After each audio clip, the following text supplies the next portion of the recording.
गणेश उत्सवाचा काळ सध्या सुरू आहे। विसर्जनाला आणखी 4 दिवस असून प्रतिष्ठापनेपासून अनेक ठिकठिकाणी प्रसाद वाटप केला जात आहे। हा प्रसाद तयार करताना विशेष काळजी घेणे आवश्यक आहे।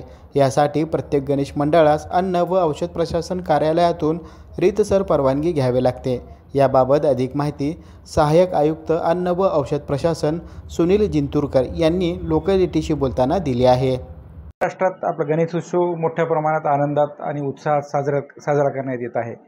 तर गणेशोत्सवामध्ये विविध गणेश मंडळ प्रसादांचा भाविक भक्तांना वाटप करण्यात येते। पण अन्न सुरक्षा व मानदे कायद्यामध्ये अशी तरतूद आहे की जिथं सार्वजनिक ठिकाणी अन्नपदार्थ किंवा प्रसाद वगैरे वाटप करण्यात येतो, त्यांनी तिथल्या जिम्मेदार लोकांनी अन्न व औषध प्रशासन कार्यालयाकडे ऑनलाईन पद्धतीने फॉस्कॉस्ट या वेबसाईटवर नोंदणी करावी।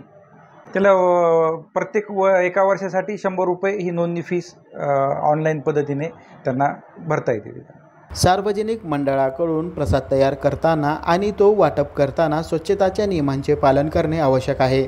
याचबरोबर अन्न व औषध प्रशासनाकडे नोंदणी करणेही आवश्यक आहे।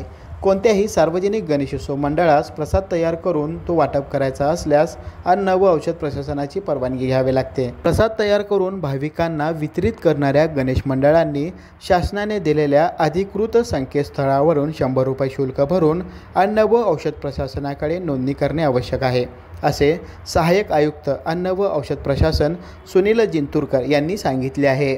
Irfan Patel, news 18 local, Solapur.